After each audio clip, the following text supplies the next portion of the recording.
Entonces, esos versículos, Juan 3:16, y lo voy a anotar, Juan 3:16, 17 y 18. Ahí está el resumen de la Biblia. ¿Quieres entender el Evangelio al vapor?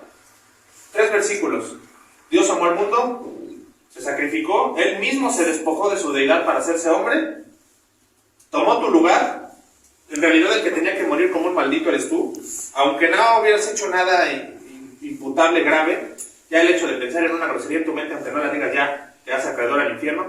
Y esa justicia que sí vivió Cristo de la ley, te la pasa a ti, porque la justicia de Dios, tú lo sabes, te tenía que llegar sí o sí. Solamente que en lugar de llegarte a ti, se esquivó y se fue hacia quién, a la persona de Cristo. Esa es la sustitución vicaria. Y entonces tú ya tienes la vestidura santa de Cristo y vives conforme a la justicia de Dios. Por eso la Biblia dice que el justo por la fe vivirá. No es que tú seas justo, pero como Cristo sí lo fue y intercambió tu posición contigo, entonces para Dios Padre, la figura de Dios Padre no te ve en tu injusticia. Te ve desde la eternidad pasada hasta la eternidad futura con las vestiduras de Cristo. Y te trata no como el pecador que eres, porque eso ya pasó. Trató a Cristo como ese pecador que eres o que llegaste a ser o que vas a llegar a ser. Y tú, en cambio, te ve desde siempre, desde antes de tu nacimiento, como justo. Esa es la sustitución vicaria. Entonces, el único mensaje de la Biblia en toda esta perfección es Cristo. De hecho, el tema de la Biblia, lo hemos repetido, ¿cuál es? Cristo. Ni siquiera es la figura de Dios el Padre. La Biblia tiene un mensaje que es el Evangelio de Cristo.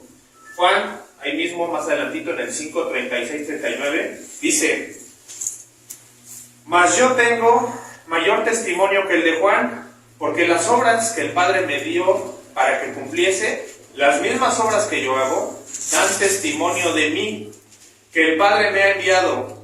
También el Padre que me envió ha dado testimonio de mí. Fíjense, ahí empieza lo interesante.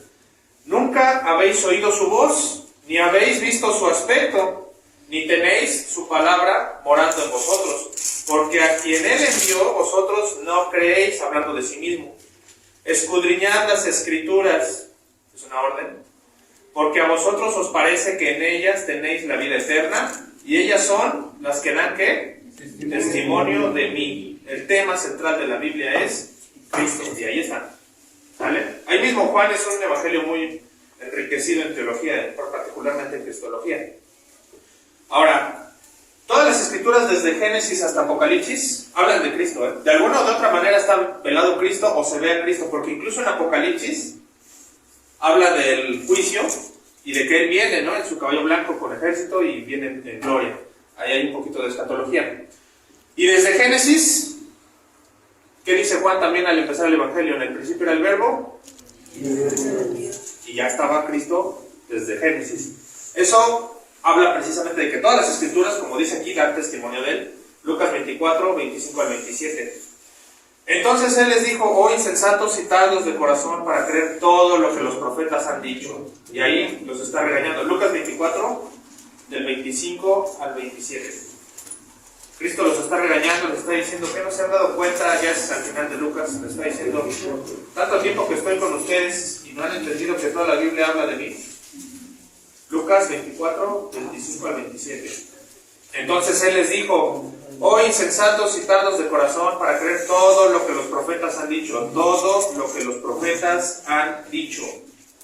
¿No era necesario que el Cristo padeciera estas cosas y que entrara en su gloria? Y comenzando ¿desde dónde? Desde Moisés, y siguiendo por todos los profetas, les declaraba en todas las escrituras lo que de Él decían. Entonces, toda la Biblia está plagada de Cristo. Y voy a hacer aquí un pequeño cuadrito, muy rápido.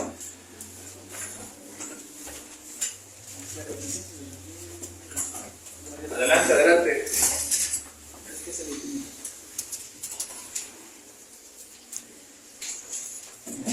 Los libros históricos.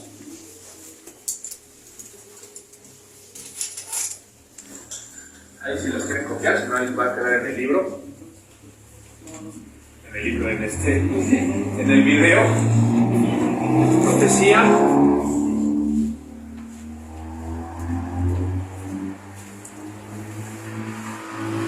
No es el único cuadro que voy a hacer hoy. Quiero llegar al tema de los deuterocanónicos y ahí lo van a ver.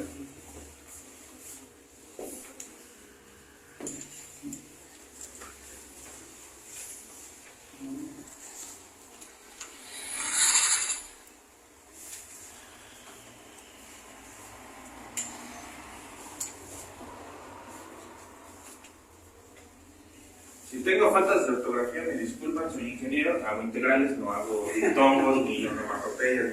Son 13 cartas paulinas, ¿no? Bueno, vamos a poner nada más cartas en general. Sí, es que sí, lo quería dividir, sí, pero no. Sí. Iba a poner abajo los nombres, pero mejor. Porque si no se hace muy grande el cuadro. Ok. Si tú sumas todo eso, ¿qué te da? 66 libros de la Biblia.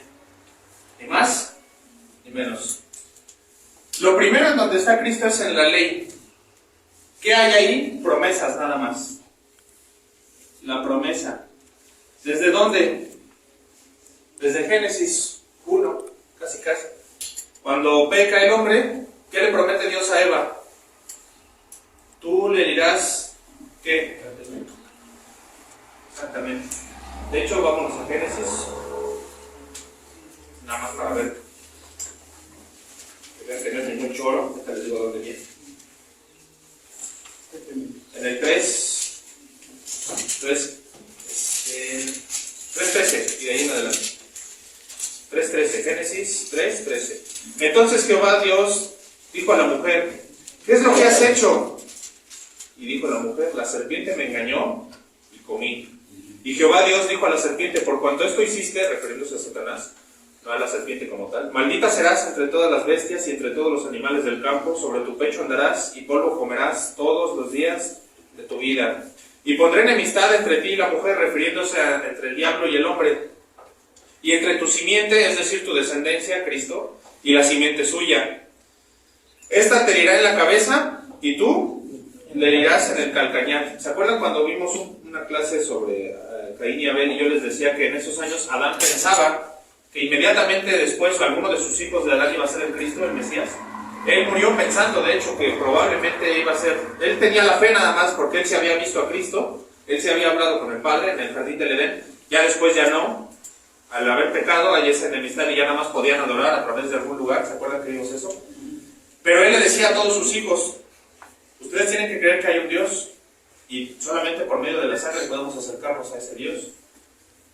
Y entonces, a partir de ahí, Adán esperó a Cristo. Y desde Génesis desde Génesis 3, prácticamente desde el inicio de la Biblia, ya está prometido Cristo. Ya viene un Mesías. Historia, poesía y profecía. Esto de ahí. Anticipación de Cristo. Tipos, experiencias. Hay tipos de Cristo aquí. Hay experiencias con Cristo. Tipos, experiencias y profecía también, por supuesto. En esos libros, tanto de historia como de poesía como de profecía, Salmos, Proverbios, toda esa zona de ahí de la Biblia del Antiguo Testamento, habla de eso, de tipos de Cristo, de experiencias de Cristo. Hay gente que tuvo experiencias viendo, por ejemplo, también en Génesis, Abraham vio a 3 varones, ¿se acuerdan? Si ustedes leen el Génesis, Abraham platicó con 3 varones, ¿y quiénes eran esos 3 varones? El Padre, el Hijo y el Espíritu Santo, pero también estaba ahí Cristo en eso, el Hijo. Entonces ya había experiencias también en la historia y en la poesía. En los evangelios, ahí sí ya viene ¿qué? La manifestación de Cristo.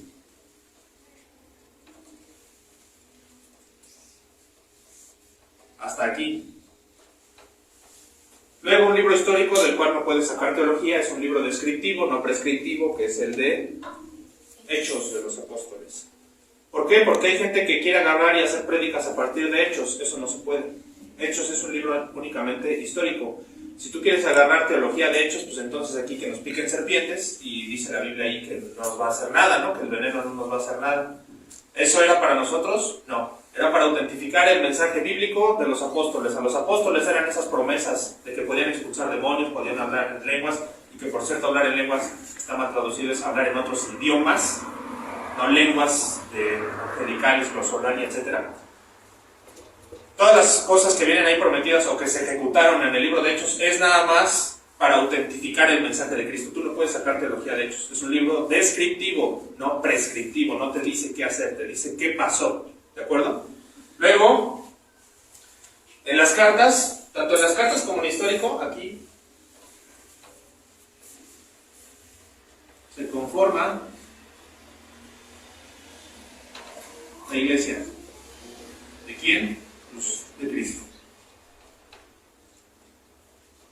Ahí está. Hay más indicaciones sobre cómo vivir la vida cristiana también en las cartas, sobre todo en las paulinas, en las pastorales. Y finalmente, la profecía futura, la coronación de Cristo. Claro, tiene que venir como rey, como está prometido.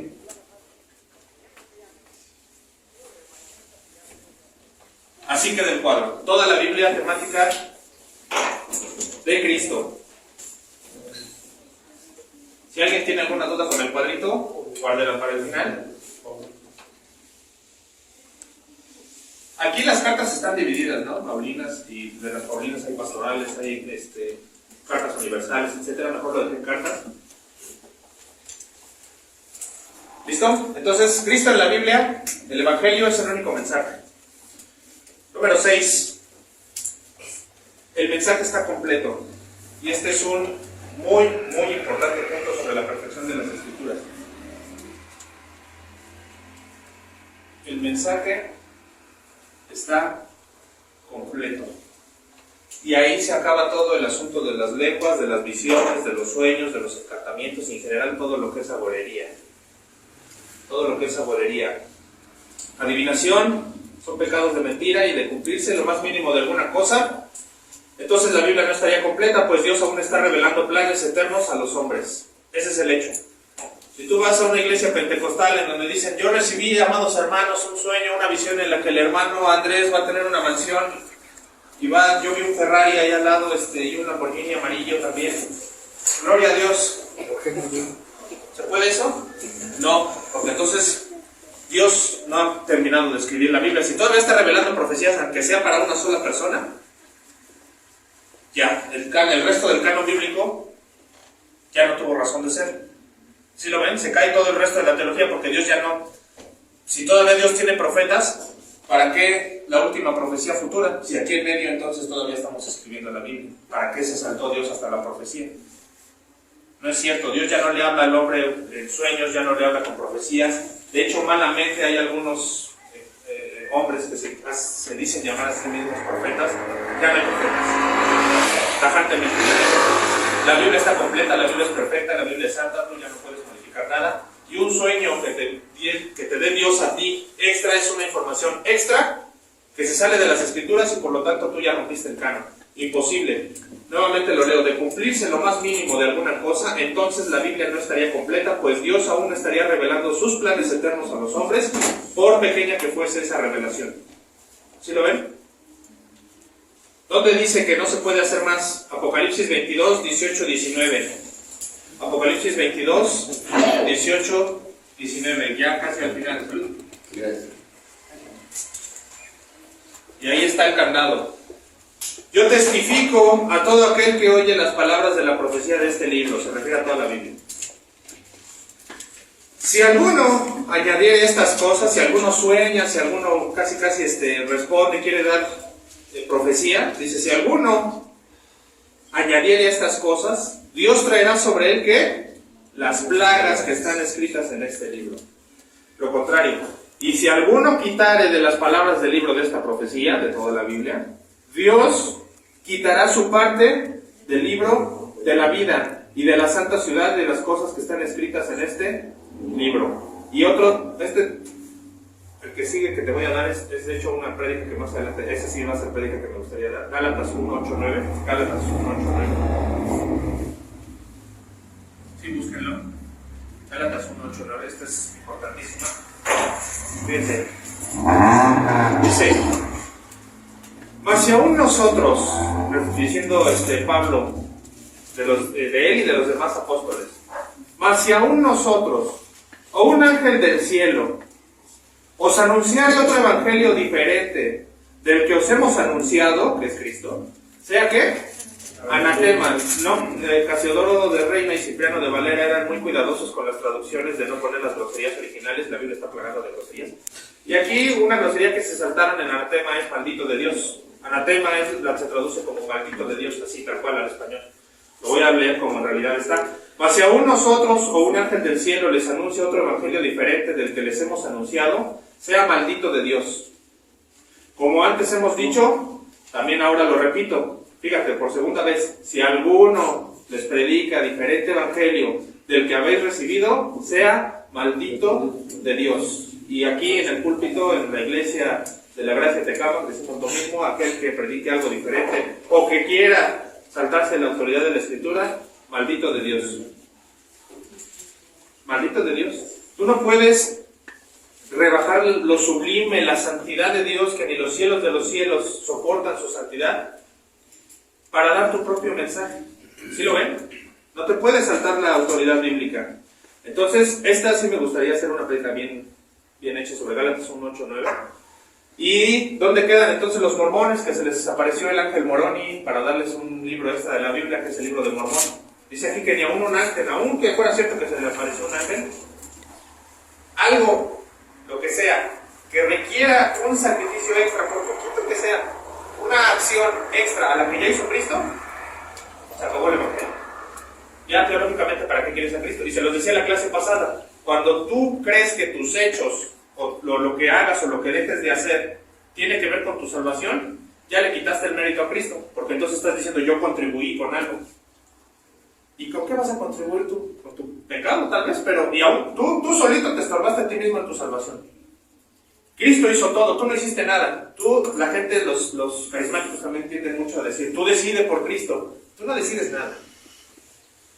Tú no decides nada, así tajantemente. Si tú por naturaleza eres malo de nacimiento, eso dice la Biblia, ¿no? Nosotros nacemos y desde que el niño es chiquito, nadie le enseña a mentir, nadie le enseña a robar, pero ya lo sabe hacer. Trae el pecado original, en su mente sabe pensar en el mal perfectamente, claro.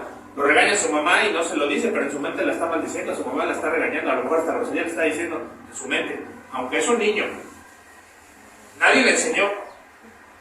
Él ya lo trae. Todos somos malos por naturaleza. ¿Y está mal? No. Esa es nuestra naturaleza. Pero como Dios está muy consciente de esa naturaleza, nos da a Cristo. La gente cree que sí tiene algo que ver porque se quiere hacerle importante y es su ego nada más hablando, diciendo: no, es que yo sí decidí por Cristo. ¿Qué vas a decidir por Cristo? Si por naturaleza ¿eres qué? Esclavo del pecado. Y al decir esclavo, significa que te guste o no te guste, la única cosa que sabes hacer cuando no conoces a Cristo es el pecado. ¿Se acuerdan que ya les había explicado también el asunto de la libertad en Cristo? Cuando tú ya conoces a Cristo, entonces sí eres verdaderamente libre, porque ahora sí ya puedes decidir: o hago el bien o hago el pecado. Y esa es la libertad en Cristo. Ya me he tardado explicando eso. No es un permiso para pecar, pero tampoco es una amenaza para irse al infierno. Bueno es que tomes de esto y también de aquello no apartes tu mano, porque aquel que teme a Jehová saldrá bien en todo. ¿Recuerdan? Entonces, esa es la verdadera libertad de Cristo. Esa es la felicidad del cristiano, que como vivas tu vida es para tu felicidad de alguna manera, pero sobre todo tu felicidad tiene que ver con darle la gloria a Cristo. Estás viviendo la vida como Cristo quiso que la vivieras, y que generalmente no es molesto vivir la vida como Cristo la quiere, porque aún en las pruebas estás a gusto. Yo les decía la semana pasada que ya, gracias a Dios, va a ser mi primer mes trabajando, y en las pruebas yo me sentía bien, ¿eh? No crean que andábamos lamentándonos nada. De repente sí nos presionábamos porque ya no había nada que empeñar. Pero a la larga, ahorita que gracias a Dios salimos adelante, pues también, ¿sabes qué? Pues ya Dios me dio la oportunidad de ver lo que es tener hambre de repente, y ahora me da la oportunidad de que se me antoja algo y me lo como. O sea, así es Dios. Pero no tiene manera Dios de demostrarte su gracia si primero no de repente te enseña lo que es un tantito. ¿Sí lo ven? De hecho, la mayoría de las veces hay este dicho humano, ¿no? Nadie sabe lo que tiene hasta que lo pierde. Dios te puede estar atiborrando de bendiciones y tú diario te levantas, eres como mula, sales a trabajar. Ay, chale. Hay gente que hasta dice: no, si ya tengo que ir a lunes, ¿no? ¿Cómo crees? Y a ver, quédense un año sin chamba y les digo: si no quieren que sea San Lunes, de verdad, ¿eh? Y vas y te hablan de cualquier lado, voy a la hora que me citen, porque si no, ¿qué comes, no?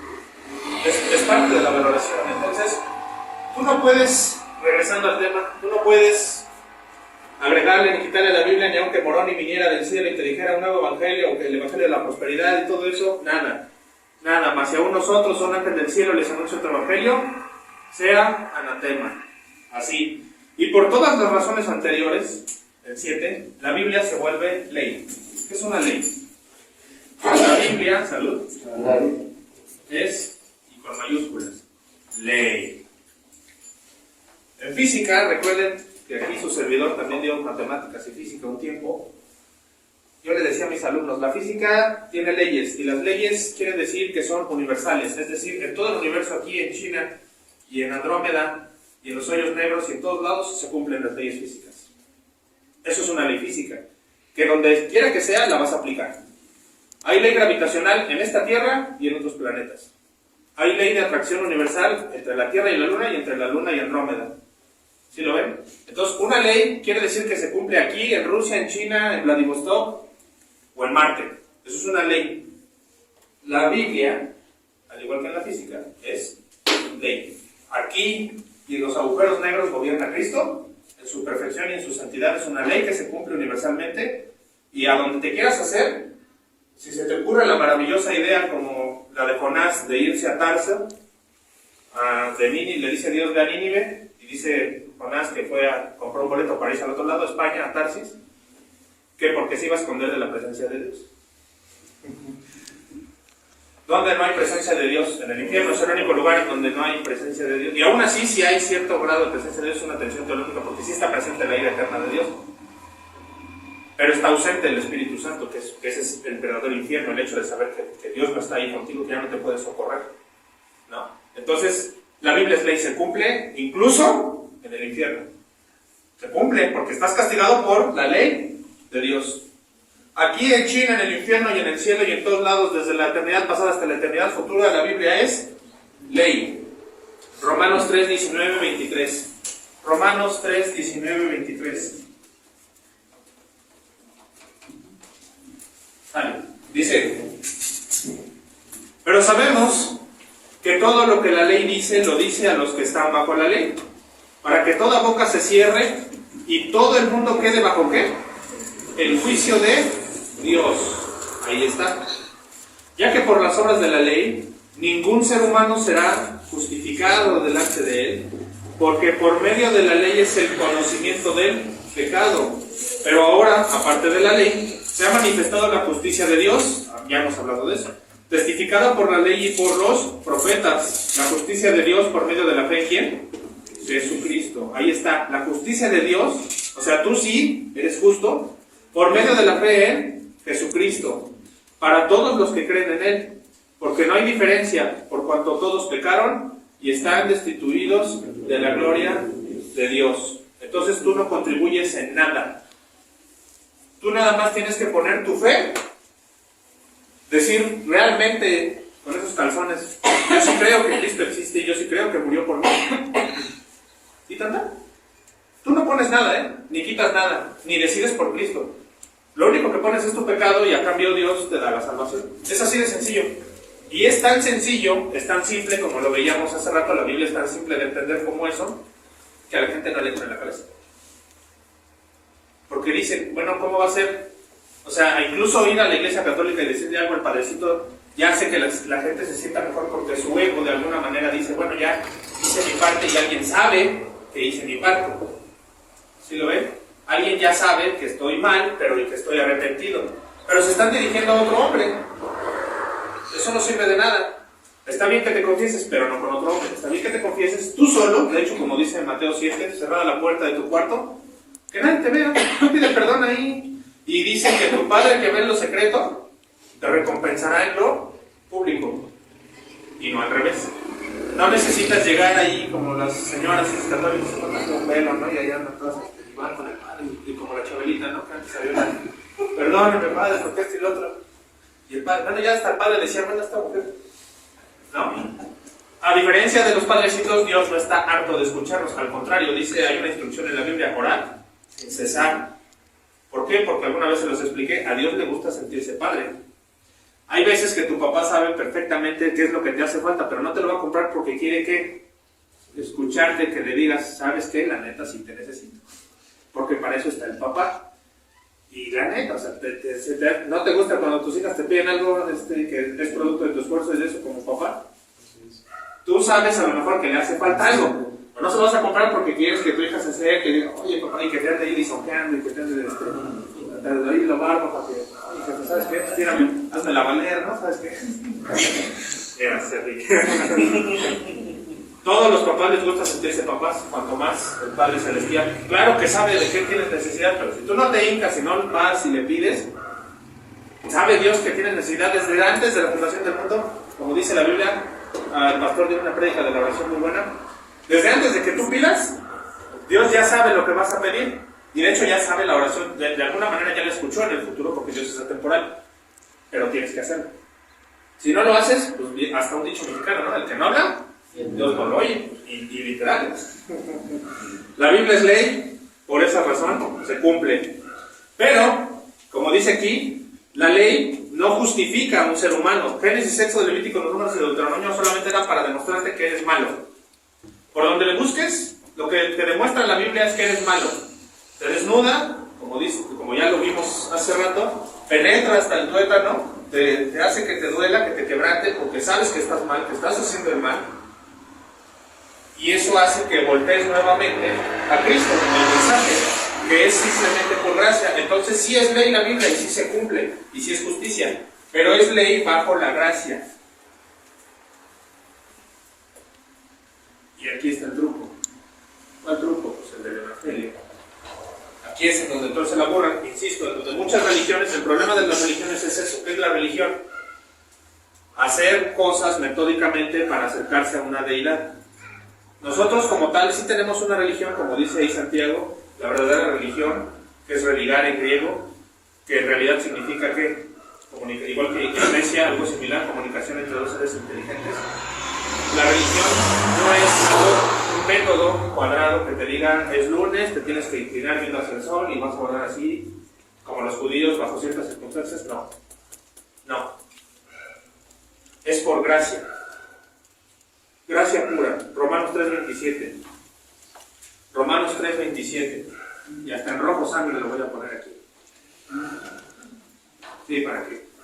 Así cuando daban matemáticas les decía a mis alumnos de cálculo integral, estas se las voy a poner con rojo sangre porque estas les van a costar trabajo. Romanos 3:27. ¿Dónde pues está la jactancia?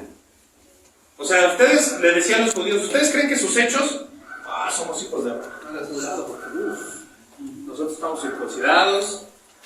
Ya el hecho de decir hijos de Abraham, que por línea genealógica sean descendientes del padre Abraham, y todavía hasta nuestra fecha los judíos sienten que vuelan, porque nuestro padre Abraham, me acuerdo que podíamos con los judíos, la primera vez que nos presentó mi papá con los rabinos, había uno que se llamaba Gabriel, y le preguntan a mi mamá, ¿cómo se llama tu hijo? Abraham. Moshe Efraim Abraham y no sé qué, no, que te llames Abraham entre los judíos, no, Abraham, el padre Abraham, y todo el mundo, sí, Abraham, el otro. Dice Pablo, ¿dónde pues está la jactancia? Queda excluida. ¿Por cuál ley? ¿Por la de las obras? No, sino por la ley de la fe. Si eres hijo de Abraham o si no eres hijo de Abraham, a Dios le vale un cacahuate. Yo soy hijo de Edgar Núñez, de Tlatilco, de Azcapotzalco, y ahora vivo en Tecama, y no tenía chamba, ¿y qué? No es por obras, no es por lo que hagas o lo que dejes de hacer, no es si eres rico, no es si eres pobre, el evangelio es parejo, judíos y gentiles. Y más adelante dice Pablo, todos somos hijos de Abraham. Y de todas maneras, y hasta Cristo les dice, ustedes se jactan de ser hijos de Abraham, cuando el Padre puede ser hijos de Abraham, ¿hasta de dónde? De las piedras. Les dice, ¿ustedes qué? ¿Creen que porque es igual el de polvo tú que la piedra, polvo eres y al polvo volverás? Entonces, lo mismo da. Entonces, no hay diferencia. Efesios 2, del 8 al 10. Y esta es maravillosa. Efesios 2, del 8 al 10. Y esta me encanta. Aquí está el fundamento. Gálatas, Efesios, Filipenses, Colosenses. Efesios 2, del 8 al 10. Porque por gracia sois salvos, por medio de la fe. Ahí está la teología. ¿Y esto qué? De ustedes decidieron. No, ¿qué dice? ¿Y esto? no de vosotros, no es de ustedes. Pues es que regalo, don de Dios, no por obras, para que nadie se gloríe, porque somos ¿qué? Hechura suya, creados en Cristo Jesús para buenas obras, las cuales incluso ¿qué? Dios preparó de antemano para que anduviésemos en ellas. Tú no hiciste nada, estorbar. Tu responsabilidad personal de la que habla la teología en realidad simplemente es aceptar el Evangelio. Cristo estuvo y está y vendrá a coronación a lo largo de toda la historia. Es todo. ¿Ya? Pedir perdón en las noches, hayas hecho lo que hayas hecho, y ya. Claro, es una obligación, no nada más es una opción, es una obligación. Porque claro que hiciste el mal a lo largo de todo el día. Poco o mucho, pero hiciste el mal.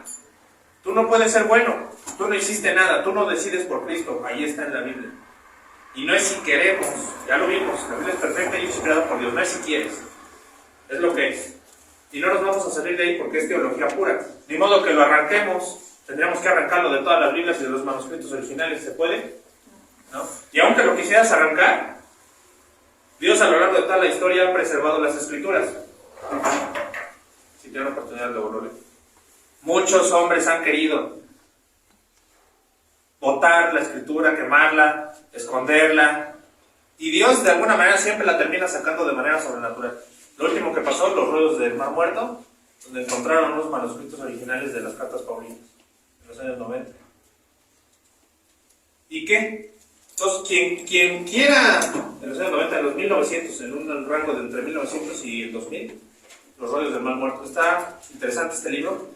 Es exégesis. Al final, Dios va a preservar su palabra. Cielo y tierra pasarán, pero mis palabras no pasarán. Y así ha sido siempre, y eso volvemos al tema de qué es.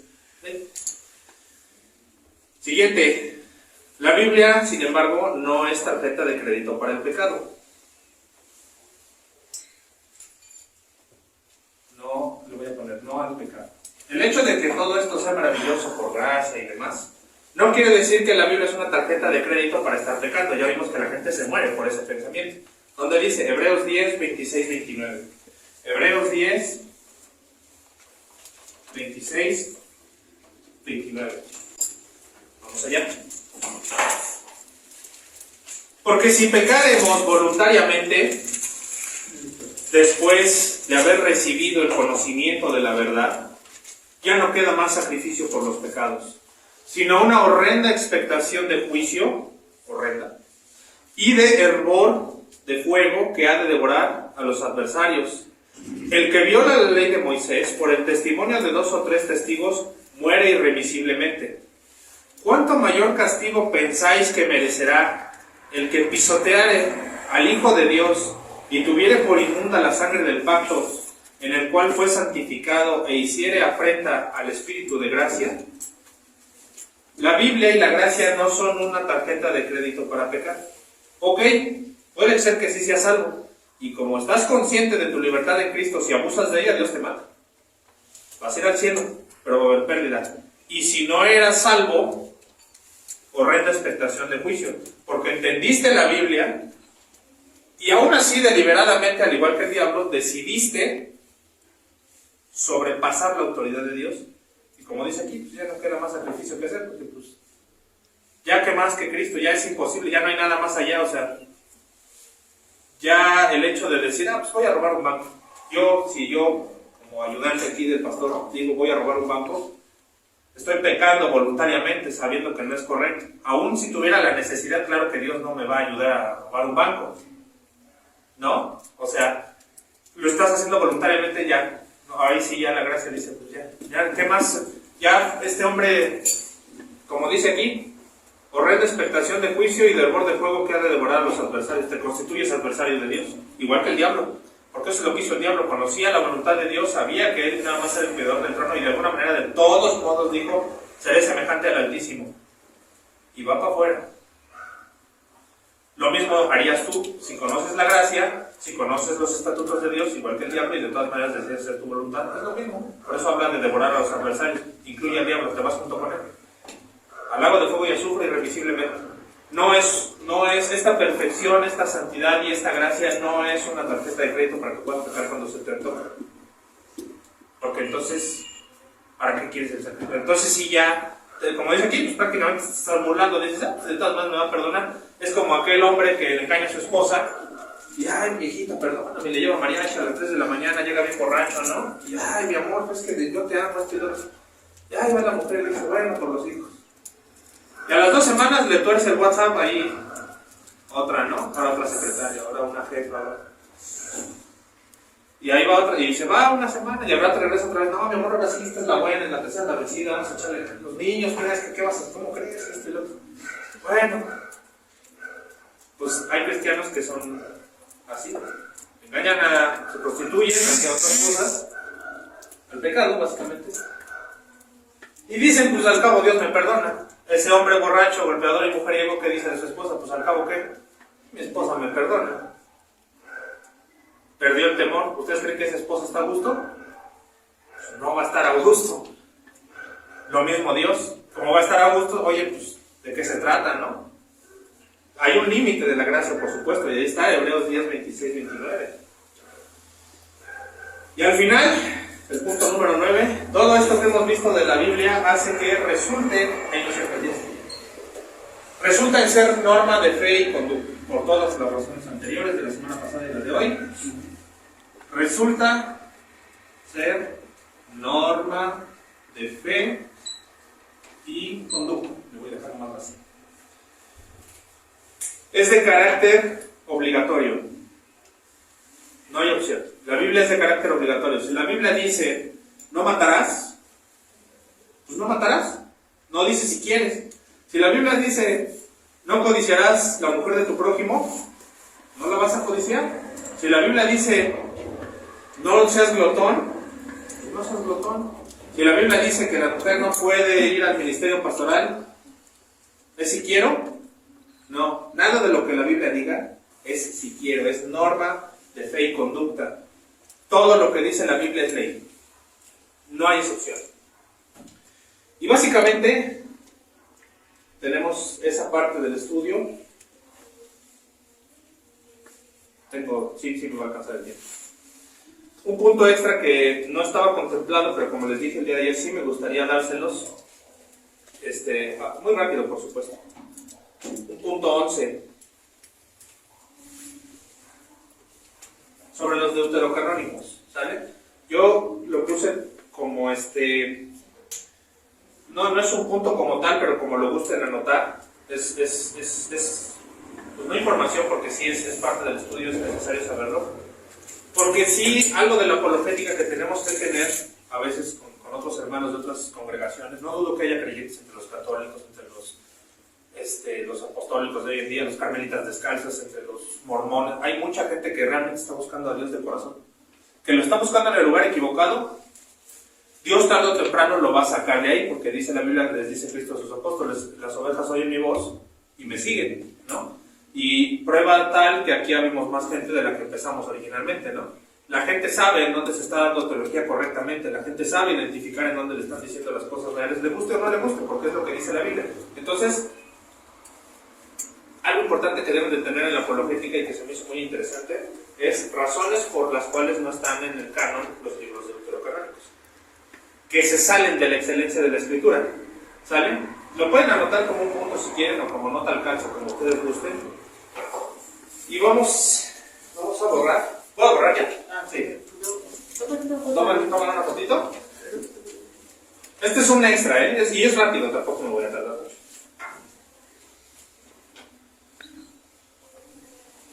¿Listo? Ok. Porque voy a hacer otro cuadrito. Les va a gustar. Y ustedes mismos van a juzgar en razón de lo que hemos venido estudiando. Ustedes mismos y solitos se van a dar cuenta de los errores teológicos que hay en algunos libros de deuterocanónicos. Solitos, no les voy a tener ni qué decir. Hice un pequeño cuadro en donde puse arriba libro. Aquí, razón teológica.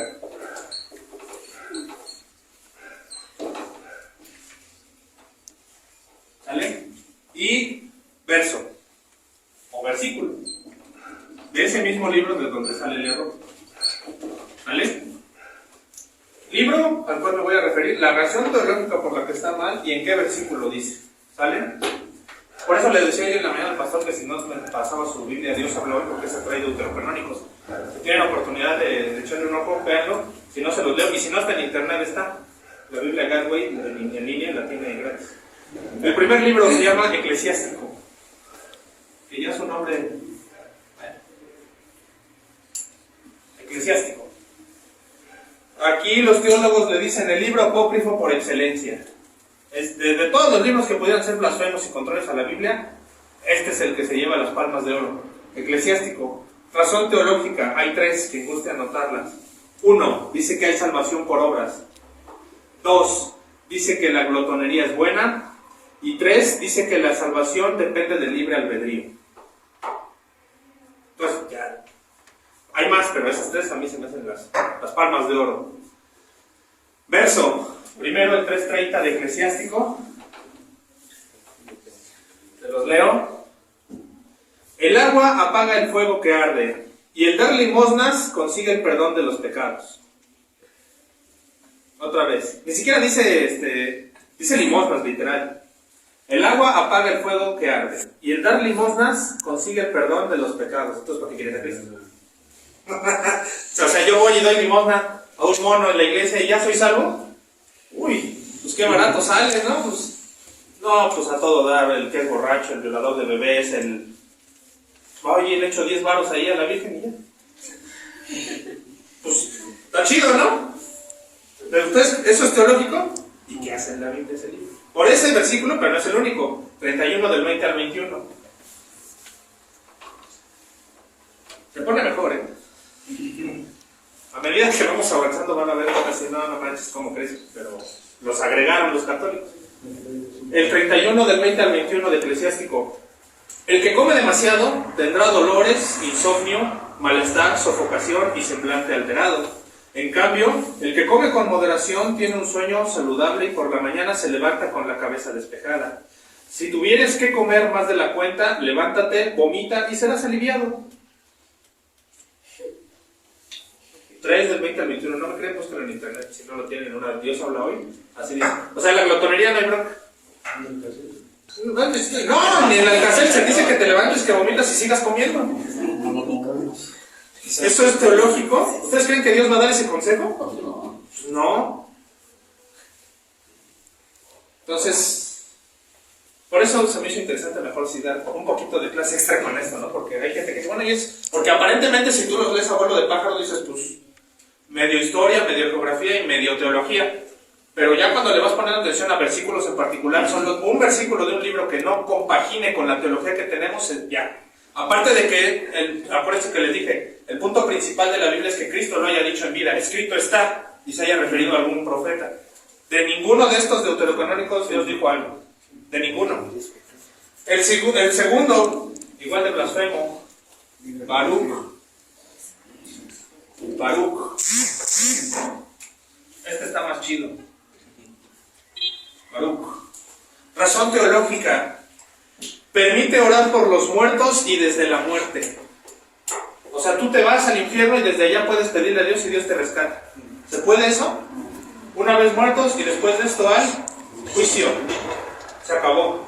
Pero Baruch dice que sí, que no hay bronca. ¿Dónde? En el 3:4. Y dice Baruch 3:4: Señor Todopoderoso, Dios de Israel, escucha las súplicas de los israelitas muertos y de los hijos de los que pecaron contra ti y no te hicieron caso a ti, su Dios y Señor, por lo que nos vinieron tantos males. Otra vez, Señor, ponle atención, Señor Todopoderoso, Dios de Israel, aparentemente sí es teológico, ¿no? Escucha las súplicas de los israelitas muertos. Los israelitas muertos, según se estaban dirigiendo a Dios a través de súplicas. ¿Eso se puede? Pues no se puede.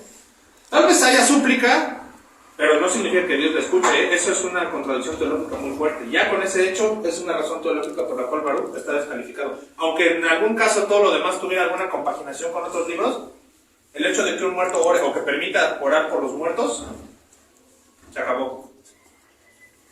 Tobit. Este también está chido. Este les va a gustar. porque se me hace hasta como medio esotero, como de medio esotérico, ¿sabes? De brujería. Tobit, sí, como que hasta raya en la brujería. Y solitos, como les dije, se dan cuenta, ¿no? Cómo es que no tiene nada que hacer en la Biblia. Los 66 libros son lo real y lo que metieron los católicos como que... Ay. Tobías o Tobit, escrito en arameo aproximadamente en el 200 a.C., es un relato de aventuras que gira alrededor de Tobit, un pretendido judío cautivo en Asiria, y su hijo Tobías. Su propósito es presentar elevados principios morales, aunque Tobit es un hombre devoto que ayuda a los pobres, sufre las burlas de sus vecinos y es herido de ceguera, eso dice en el capítulo 1 y 2. Una disputa con su esposa lo desanima tanto que ora pidiendo la muerte. Al mismo tiempo, una viuda virgen llamada Sara, que se ha casado con 7 hombres sucesivamente y cada uno de los cuales muere asesinado en la noche de bodas por un demonio llamado Asmodeo, ora también pidiendo la muerte, o que se le dé un respiro de las burlas y falsas acusaciones. La oración de ambos es escuchada y el ángel Rafael es enviado para darles ayuda, según el capítulo 3, simulando ser un hombre llamado Azarías. Se convierte en el guía que lleva a Tobías hasta Median para recoger 10 talentos de plata dejados allí por Tobit, capítulos 4 y 5. Al llegar al río Tigris, Tobías, por indicación de Rafael, pesca un gran pez, capítulo 6, cuyas entrañas son efectivas para ahuyentar al demonio Asmodeo y curar la ceguera de Tobit. El éxito corona el viaje. Tobías consigue el dinero, se casa con Sara, quien de acuerdo con el ángel estaba destinada desde la eternidad para él, capítulos 7 y 9. El regreso a Nínive es un evento gozoso para la familia entera y para los habitantes de la ciudad. Tobit es sanado de su ceguera y da la bienvenida a su nuera y luego ofrece alabanzas y bendice a Dios, capítulos 10 y 14. Ese es el resumen. En el 6, del 1 al 9, ahí les va, y lo leo textual. El muchacho se fue acompañado por el ángel, que es Rafael, según. El perro también salió, es importante mencionar al perro seguramente, y se fue con ellos.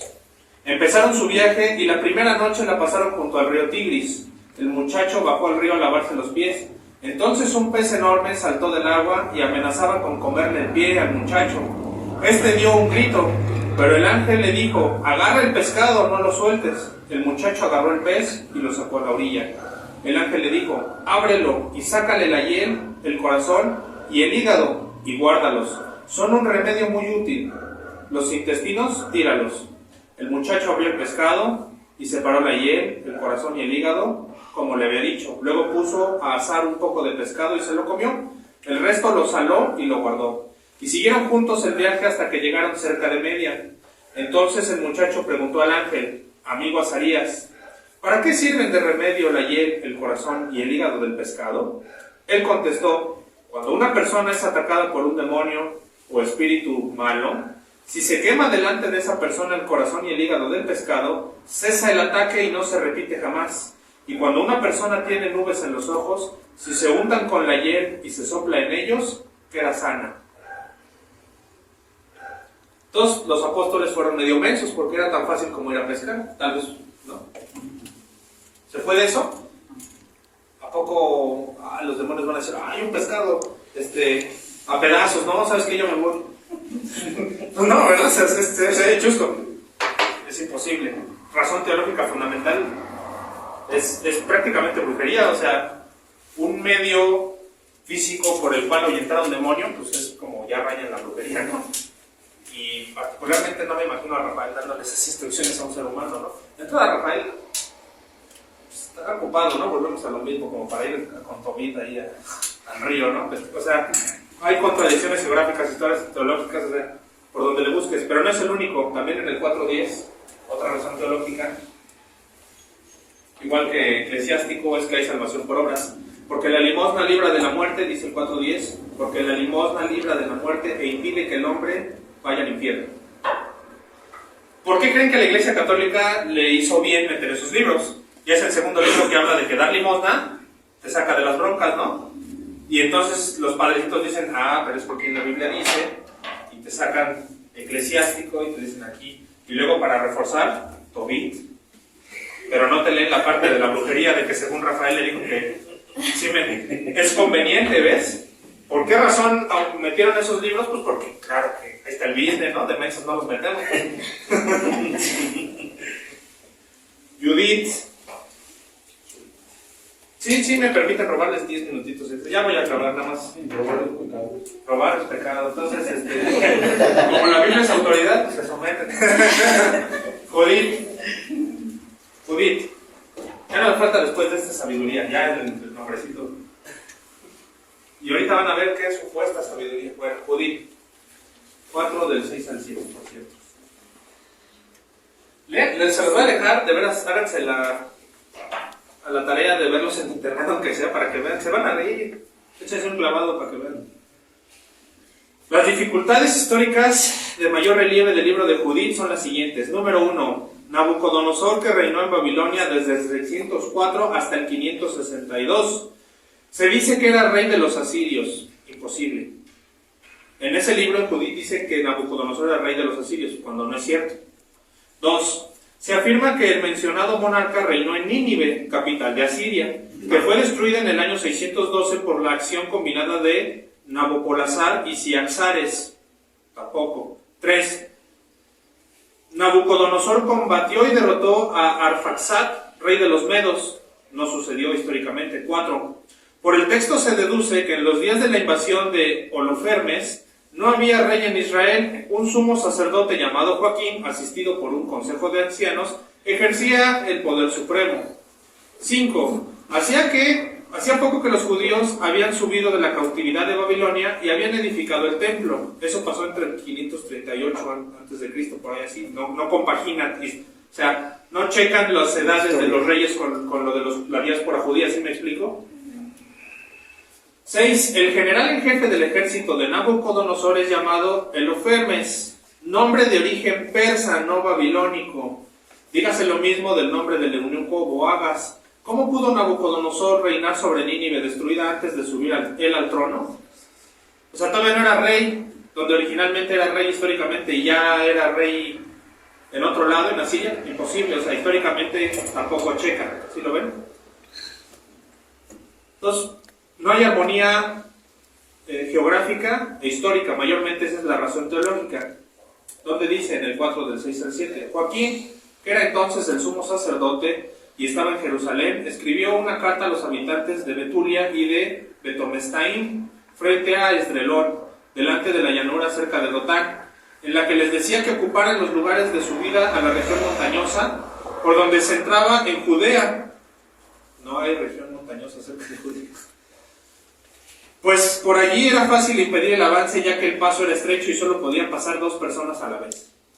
Hay contradicciones geográficas y teológicas que no checan, y por lo tanto Judith no es un libro inspirado por Dios, y que aparte de todo no aporta nada.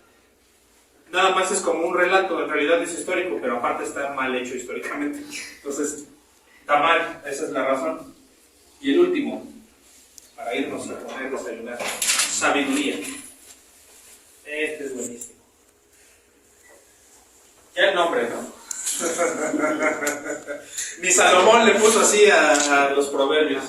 Que era Salomón. Y a los católicos les gusta leer, pues pone sabiduría. Niega la razón teológica, niega la maldad del hombre y dice que existe la preexistencia de las almas. O sea que Dios no las creó, que ya existían de alguna manera antes. ¿Se puede eso? ¿De dónde? Niega la maldad del hombre y dice que existe la preexistencia de las almas. ¿Dónde? En el 8, 19, 21.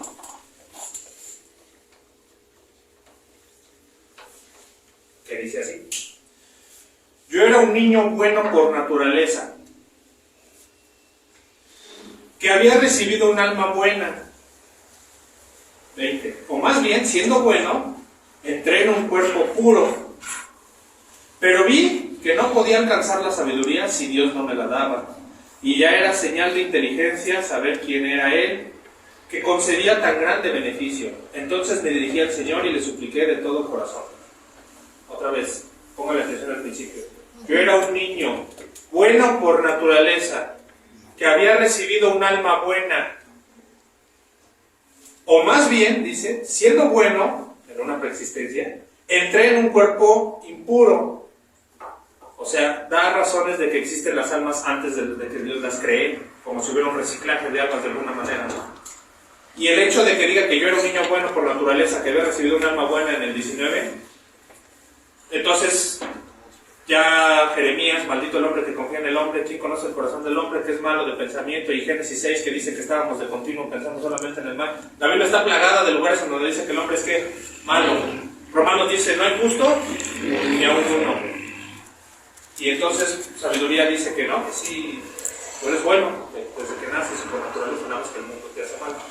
Eso es teológico y ya. Por ese simple versículo, aunque todo lo demás aparenta estar compaginado con lo de Salomón, ya por eso no es inspirado por el Espíritu Santo. Amados hermanos, espero que les haya sido de utilidad. Vimos la perfección de las Escrituras lo más rápido que se pudo, 2 clases. Y ahora sí, dudas, preguntas.